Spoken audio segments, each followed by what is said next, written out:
Ovo je najnoviji Samsung Galaxy Z Fold 7. Samsung sada ponovno podiže ljestvicu s najlakšim i najtanjim preklopnim telefonom do sada.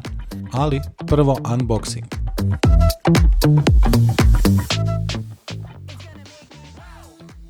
Kutija tanka i elegantna, a unutra gotovo ništa. Još uvijek se ne mogu pomiriti s izostavljanjem punjača, pogotovo kod premium modela, ali što je tu je.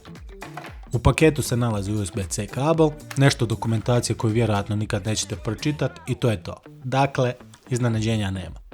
Fokus je u potpunosti na uređaju.